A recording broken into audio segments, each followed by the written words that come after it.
So now I'd like to bring up Ben Smith. Ben is a partner who has joined us about a year and a half ago.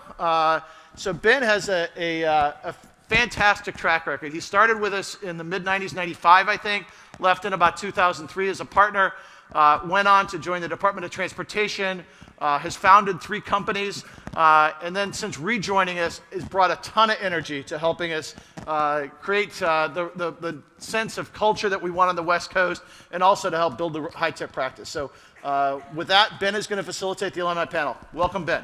Thank you. So I was an alumni of the firm for longer than I've worked for the firm. I've been a client of the firm, I've been an advisor to the firm, and throughout that entire time, my relationship with individuals of the firm shaped me. There is not a month gone by where I haven't had a discussion with Bob Duffy. I have argued with Joe Rodabaugh about things for years. There are some people in this room who are at my second bachelor party. There are a number of people who know both my wives. So I've always felt that alumni and connections and networking was important, not because you were going to sell something to someone, a word that a number of people who work for me know I don't like to use, but because you learn something from other people. Because of that, I wanted to put a group of people together, some of which are my former partners who stewarded the firm with me back in the 90s, and some of which are younger people who I didn't know, and have them join us. Allison Davis was one of the 2 partners who led San Francisco when I first joined the firm, with her husband, Matthew Lemerle. After she left the firm, was CFO of BGI, which of course became BlackRock. Then she was in private equity and buying banks, both as an investor and now as a public company board member of a number of public companies. She's an amazing person. She also sets the standard on apprenticeship, given that 2 of her kids work for the firm. And for most of the young people in the room, you'll know one of them, Tallulah, who's a force of nature. Next, Joe. Joe was with the firm as a partner back in the 90s as well. He then went to be an executive at EDS, HP, EMC, and he's now been the CEO of Earthlink and the CEO of a local company here that's well, it's not local, it's a global company. That has a couple of Kearney alumni working for him. Just a couple of partners who you guys have both worked with, who we all worked with, Jim Lagas, Bob Duffy, Dale Marco, who helped shape you guys as well as me. And next, Flavi, who was one of the rare people we've ever hired in the firm who was a PhD candidate, was in the Boston office, worked in a lot of healthcare. The project she said she appreciated the most is the one where, as a vegetarian, she learned the difference between bacon and ham, which was very useful later. And Carol Croshank, I think, was a big shaper of your career. And Mike Weiss. And Mike Weiss, who's here. Yeah. Brian has been an operating executive for a private equity firm for a long time, has run 3 companies, one of which he took public, and has also been a client of the firm. When I asked him about his favorite engagements, he listed like 8 or something, but had to say EDS was his favorite with Marcy. Shout out to David and Marcy. Yeah. Yep. And Marcy taught him a little about how to deal with difficult clients and difficult teams. I think that was probably referring to a Kearney team. Difficult partners. Yes. That's right. A lot of good, Kubach, Duffy, there was a lot of good partners on that job. And Fedor. Now I'm saying it wrong. I practiced it right. It's close. A bunch of times. Who's head of strategy at Shiseido, personal care company, and his favorite engagement is a DHL turnaround, in spite of the fact that he was working for Laurent. No, he actually says, it's in writing, that he was most influenced by Laurent's clarity and structure. Believe that or not, Laurent. And Sean Ryan's mentoring and caring about people. Out of all that experience at Kearney, what did you take away that actually shaped your ability to be a leader afterwards? There's some typical things outside being an efficient traveler that I learned at Kearney that I've taken with me wherever I've gone is strong analytical skills, but I would say there's a difference between just being a good analyst and being pragmatic about it. And Kearney's always been operationally oriented in its nature, and so the problem solving that came was very operational and very outcome driven. So when I was in the firm in Allison and when Ben was here the first time, Steingraber's commitment to excellence, exceeding expectations, delivering outcomes has always stuck with me. And that aspect of client service is you serve your client to make a difference and you make an impact. when you left A.T. Kearney and first jumped into an executive role, what do you wish you had known when you were a consultant? Good question. There's a couple things coming to my mind. When you cross that line, and then you end up in leadership roles, people, management skills, leadership skills, the softer skills that it's hard to get in small consulting teams, is a critical skill that I ask that you all to continue to develop in yourselves. So how do you communicate to large groups? How do you communicate effectively? How do you get your message across? How do you get it across in a way that wants people to follow your direction? Learn from your clients. That sometimes it's easy as a consulting to think that you're solving a problem, maybe they're not keeping up with you. They might actually be one step ahead. And so keep that in mind, that humility in mind about what you're doing and what you're working on. I think when you're a consultant, you focus on this problem with the client, and you're there and you're going to do the best analytical work, and it's going to be pragmatic, and you're going to get stuff done, and you think you've conquered the mountain. And really the work the work really starts once you're done with that. And that comes with bringing the organization along, being able to communicate the message and everything you were saying, because that's when the real work starts, and I don't think you fully appreciate that in the consulting environment. Just learning how to work under pressure. That was a big part of my experience at Kearney. It seems like we were always on these difficult projects with tough clients and tough deliverables and not enough time and not enough people. And learning how to get results in that environment was very beneficial to then becoming a COO and a CEO. The thing I didn't learn, or I had to unlearn, was writing slides. Yeah. I was trained after 8 years to write these crazy dense slides with just paragraphs of information. And I got into Johnson & Johnson because I left Kearney for Johnson & Johnson before private equity. And everybody just looked at me like I was crazy because I had these slides with all this information, and they were like, what are you trying to communicate? I'm trying to eliminate PowerPoint in my company, just as a rule. And it's like impossible. It just can't kill it. Yeah. What I took away from my A.T. Kearney experience was, a group of people, a team would form with very little background in the client's field, and we would reach there, tired, jet-lagged sometimes, and within a day, we were all experts, and teaching the client and telling the client what to do and what not to do. That was very empowering. Piling on your point of things to unlearn in a corporate setting, was something that's very helpful in consulting is being hypothesis-driven, and it really helps us sort of cut through the chase and figure out what analysis to do to prove or disprove your hypothesis. But when I first joined BGI as CFO, I carried on being hypothesis-driven, and I got feedback that everybody thinks I already knew the answers, and then instead of telling me I was wrong, they'd sort of think, well, she's crazy. She thinks this is the right answer, but we better do it. The other thing is that you assume in consulting that that project you're working on is like what that executive thinks about all day long. But the reason they hired you is because they don't want to think about it all day long, or they don't have time to think about it all day. As a procurer of consulting services, I couldn't agree with that point more. It's easy to be myopic about the engagement you're working on and forget the big picture that your client is trying to solve. When I left Kearney after 8 years, I probably didn't realize, I got a bit spoiled with the quality of people that I was working with. And you probably saw this too, Ben. Yes. Where you get out, and I went to Johnson & Johnson, an academy company. We had many, many great people, but just the quality wasn't the same to deliver the same results. And then all of a sudden I'm COO or CEO of a private equity-backed $500 million company, and it's just another level. But yet you still have to motivate and get high results from a group, and you don't have the capabilities that you're used to here. So it was hard for me to get everything that a A.T. Kearney team could do. They were like jack of all trades. So when I'm starting my company, I have to hire someone that's an expert at something and can only do that. And so that has been hard on how to do the crosstalk and how to get them in a room to think about one thing together at that high level. As a person who has started a couple of companies, and the first one, I hired a bunch of ex-AT Kearneys. It was a disaster because they were too smart.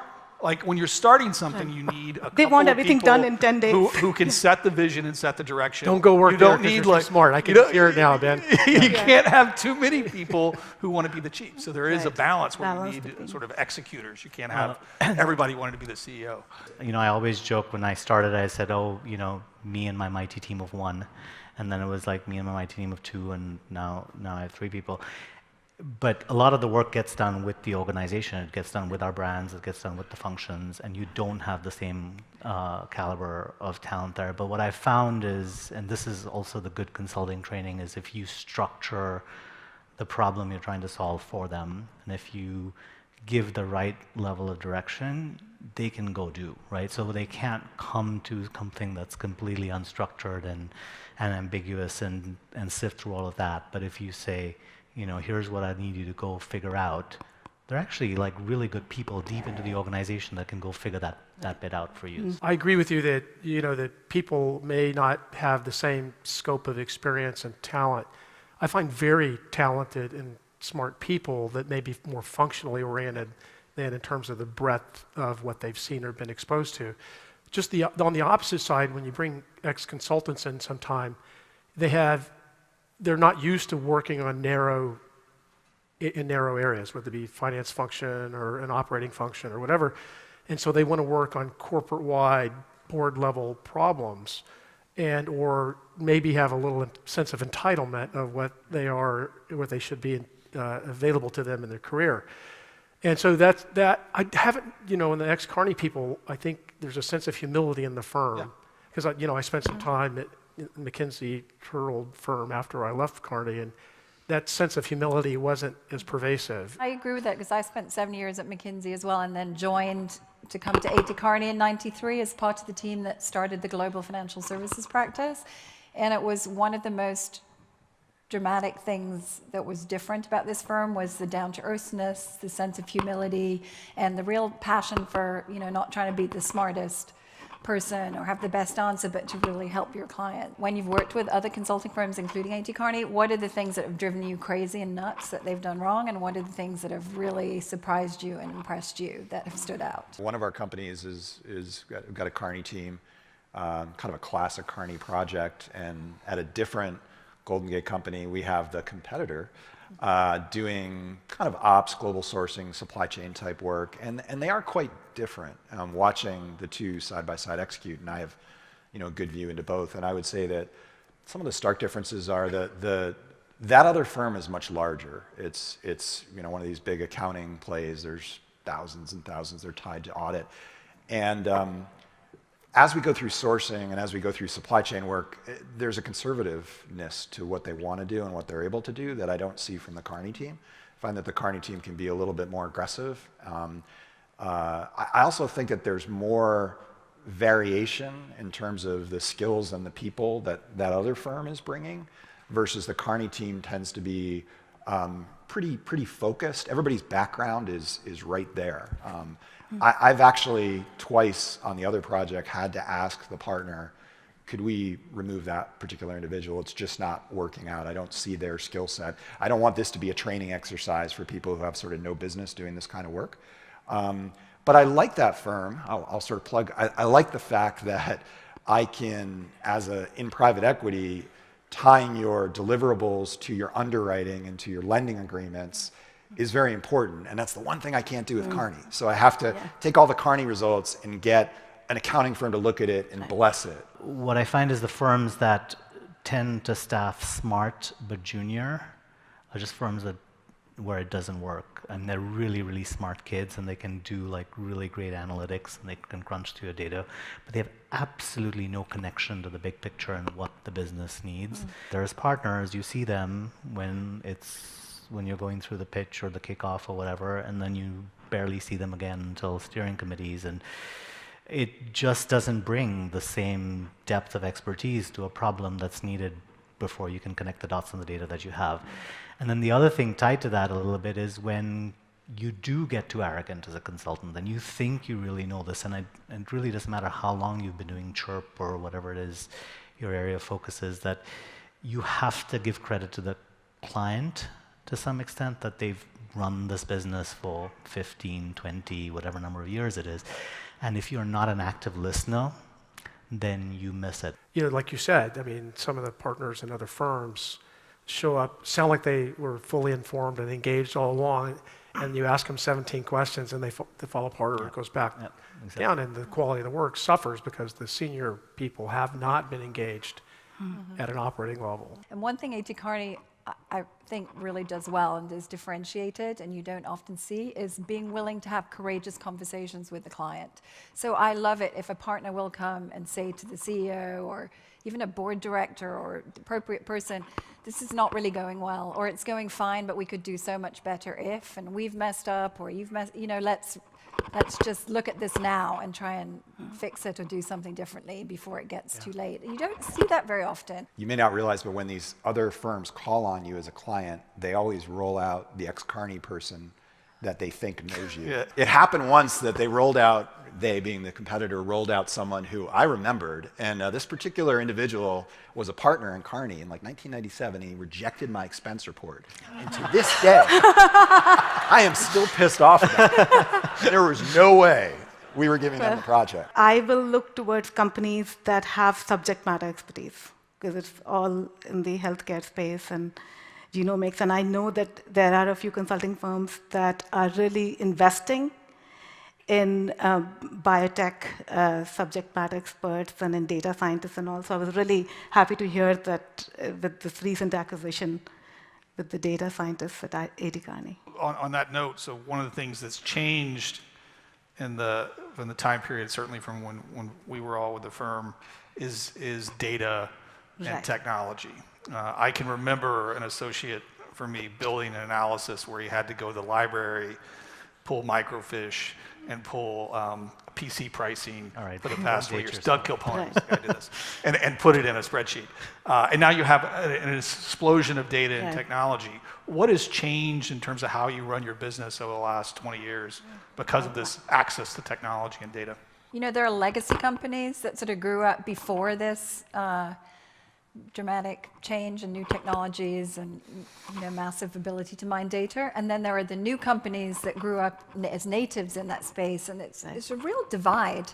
Most big legacy companies I'm involved with, you know, RBS, Pfizer, et cetera, they really are completely struggling. It's a big opportunity for consulting firms like A.T. Kearney to figure out how to mine data and use data and what data to look at, and they're overwhelmed. Whereas the native digital companies, you know, it's what they wouldn't dream of making a decision without appropriate data on everything that's relevant to that decision. A big opportunity is genomic data. I mean, it's going to surpass every other kind of data, YouTube and everything else. So the act of storing it, accessing it, you know, how do you compress it? How do you make it cheaper? And how do you build a sandbox around it? And you know, people can access this and some others can access that, is a huge opportunity. With us, there's more and more consumer data everywhere. So if you think about everyone that touches our brands, wherever they touch it, there's data around it, the Instagram posts, and all of it's like very unstructured, right? So it's not something that's neatly tied up in a relational database, which is the data analyst world that I grew up in. But the thing about it is, and I think why the big companies struggle a little bit, is because you're trying to build that on top of legacy infrastructure, and most often you're trying to do it with legacy partners. And I see ourselves falling into this trap too, which is, oh, we want to go, you know, build a one universal consumer database, and let's go do it with Accenture. And it's like, but you almost have to say, you know what, that house is not great. Let's just raise it to the ground and start with a new, like completely new build. The other thing about it, though, that's going to be the big hurdle, I think, for organizations, is the insights are going to come out of a black box. And I think when you think back to, and I think back to all the great analytics we did at Kearney and the presentations we made to clients, there was a logic walk you could take them through. Like you could show them the regressions, you could show them and you could get to the insights of why you were recommending a certain thing. And when you work with this volume of data in this unstructured way, you're going to get an answer. And you're not necessarily going to know why the answer is the answer. Predicting what is going to happen is also going to be important, because by the time you get that answer, things would have changed outside. at least in the field that I'm in. Every day when I get up, I'm scared to read the news because there is one new competitor that's doing something, slightly similar to what we are doing. I've been in private equity for 12 years. What's changed so much is the internet and the ability to find talented resources, independent consultants, people who at one point in time sat in these chairs and they're single shingle consultants. You can plug and play them into a problem. Right.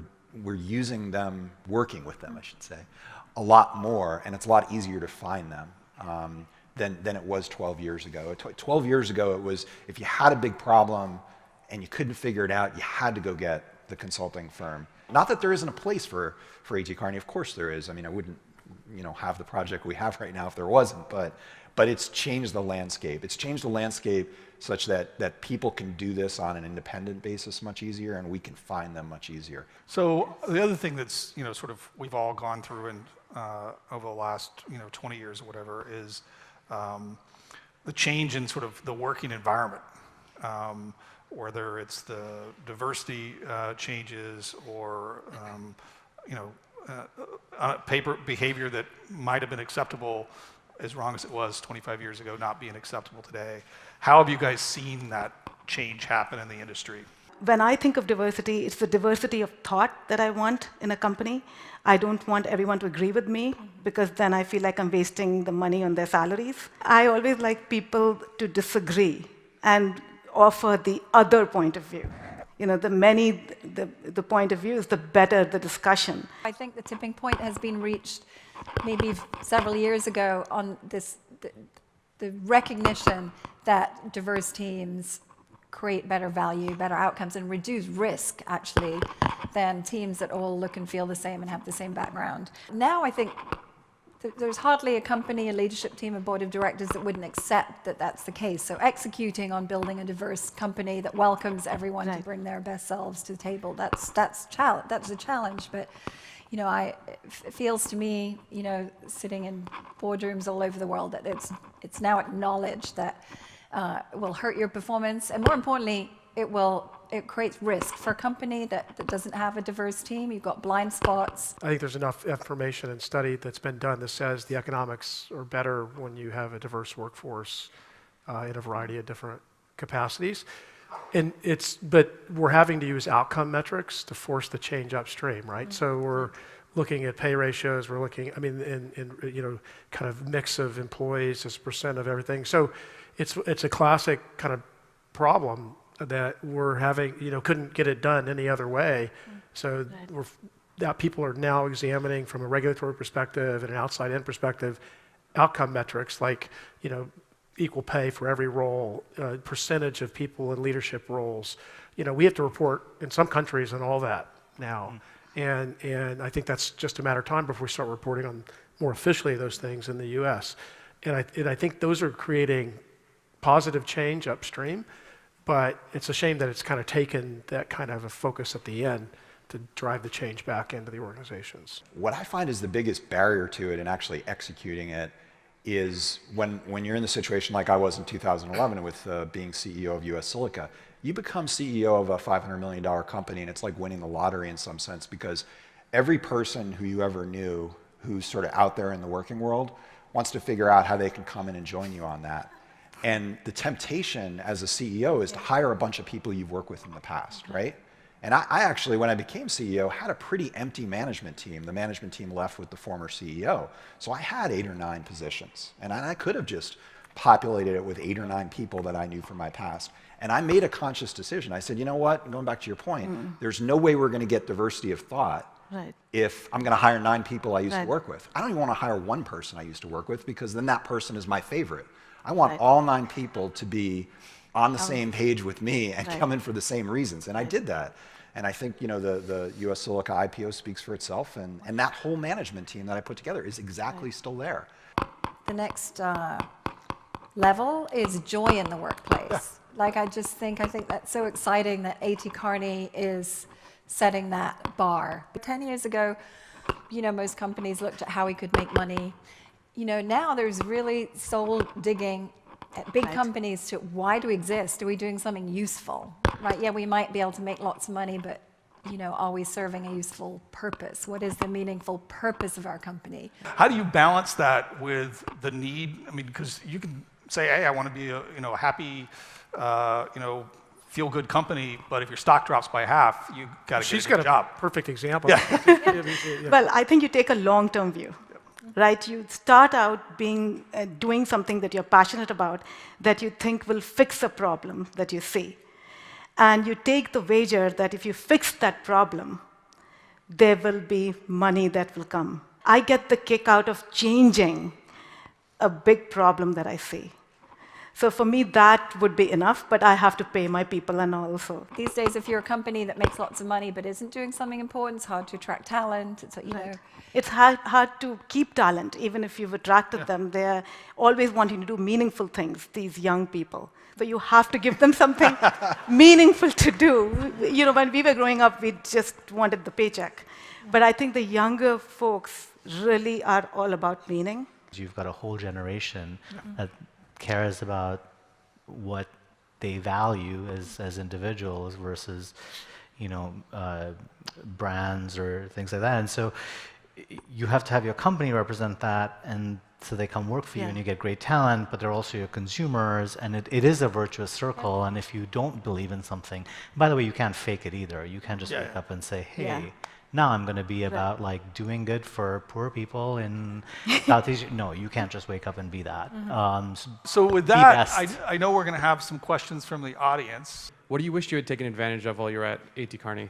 What you're doing tomorrow, where you're encouraging people to go and sit in and learn about different industries or practice areas, is a phenomenally good idea. There is some brilliant thinking that can come across industries, across functions. You have a lot of really talented folks around you, and building those relationships at a meaningful level is something that I think you can easily lose sight of.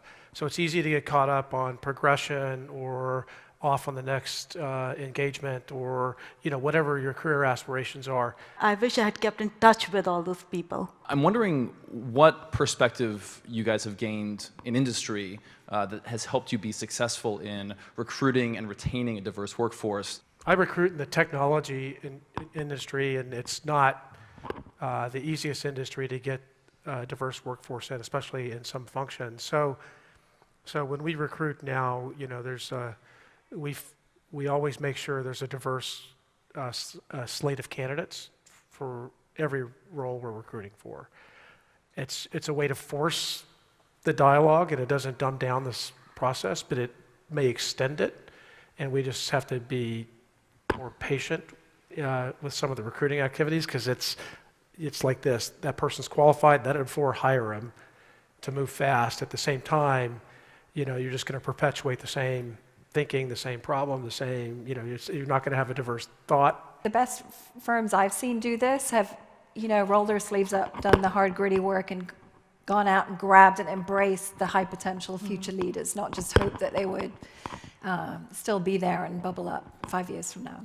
Make the process less about the interview and what you have in common with that person, and actually use case and other methods to give them a problem. I was talking with one of our companies the other day about this. We're hiring a plant manager, and I said, we just got this big consulting report. There's an executive summary to it. Let's hand every single candidate the executive summary and say, what would you do now? And evaluate the candidates based on that. I find that levels the playing field. Otherwise, it's just, I have a lot in common with that individual. We got to hire them. They're a great person. It's how you use the case method too, because if we use the case method and say, well, did you get the case or did you not get the case, then I think you may fall into the trap of hiring a lot of the same types of people who think about a particular problem in the same type of way, versus using the case method to really see how this person thinks. And then back to Plavi's point, then you bring diversity of thought, because maybe they didn't get all the 5 things you wanted them to get on the case, but they're thinking about it in a slightly different way. As far as I'm concerned, I'm always trying to hire women, and some men do make it.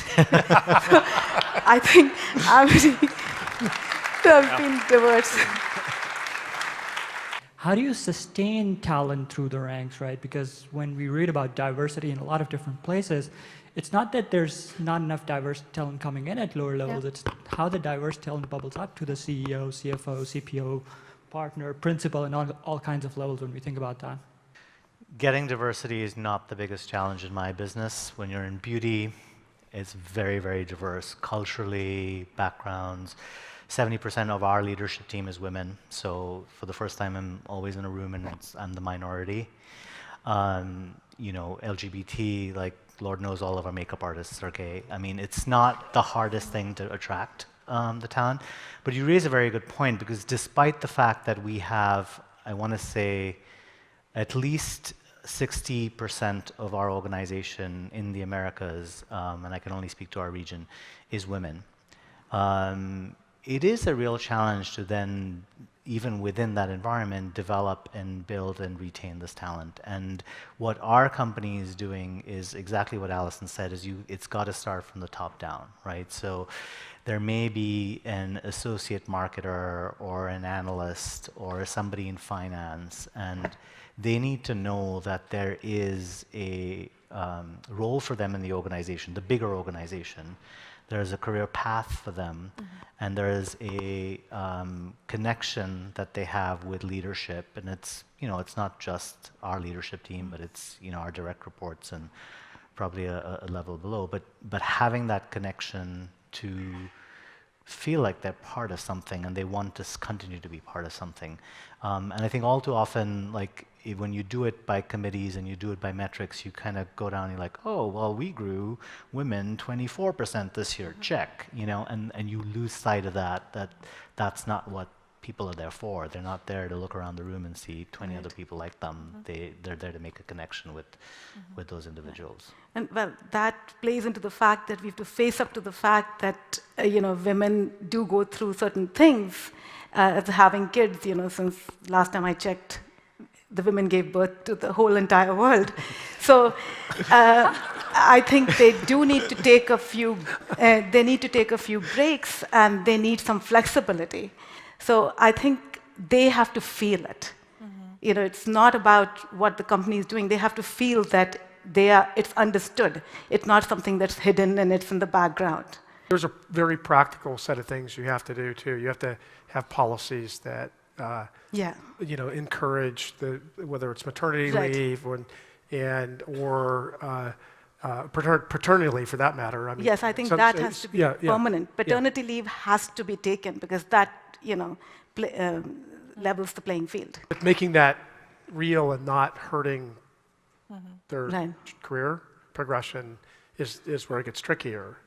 So there's all I'm saying is you've got to be very intentional about these things. You can't just assume it's going to happen. Right. From my experience, a lot of companies have the policies, but what they don't realize is when the club at the top is all, you know, it's like a rugby team, right? People who don't like rugby and don't want to be on a rugby team, they're sort of like, you know, it's not exciting, or I don't, you know, that's not fun. I don't want to dress up and roll in the mud in the cold. So I'll go and do another great job somewhere else. So the rugby team has to realize it has to open itself up and make it appealing and joyful for diverse people to come and be part of that team at the top. So I'm talking about the top two layers, which tend to be, you know, less diverse. Every company struggles with that. They, you know, most have very diverse workforce, very diverse customers, but they just are all struggling to get the top team to be more diverse. Well, the good news is people opt out and don't find it. So they're not raising their hand saying, please let me join your rugby club and come and roll in the mud in the cold with you all, you know. So. The good news, at least the boards I'm on, and I'm sure the boards you're on, this is a topic at the board level now. So it's not, at least getting a light shined on it, which will help. I think a lot of people in this room, you know, one of our most common stories or discussions we have is, oh, I have to travel so much and I'm traveling all the time and it's so hard, and work-life balance. And there's the assumption that it's so much easier on the corporate side, the work-life balance and the lack of traveling. Right, and so obviously I'm still here after all these years, so I found that it's doable for me. But I'm wondering if you could give a perspective on, is it really so much easier on the other side? You know, there are roles out there post-consulting where you'll travel less, you'll work less hours. It's, you know, it's a trade-off. I chose to kind of stay that path. My first job at Johnson & Johnson, I had, you know, 80 professionals managing $1 billion supply chain, and they were spread across the world. So It was conference calls at all hours and travel 4 or 5 days a week. I remember it got so bad once that the president of skincare, the woman said to myself and another person actually at a board meeting after a couple of years of it, and I was so used to working 24/7 because of my Kearney days, she said, you know, I'm going to put a rule in that the two of you, because I was sitting next to Guy, another gentleman who sort of had a similar work style, I'm going to put a rule in now that the two of you are no longer allowed to send emails on weekends because you're just harassing everybody. You're the only two people that work all weekend. And I think that's when I realized I maybe had a problem. So Guy and I said, okay, you're the boss. We'll stop emailing on the weekend, but we'd still work all weekend. And Just emailed each other. Yeah. We could email each other. Started We texting. couldn't email anybody else in Johnson & Johnson. So what happened was that lasted for about 3 months, and then the two of us would shoot all our emails off on Monday morning at 9 o'clock at J&J starting time. And about 3 months later, Sharon comes into the board. And she's like, I got another complaint about you two guys. You stress everybody out on Monday mornings. You got to stop sending emails on Monday mornings.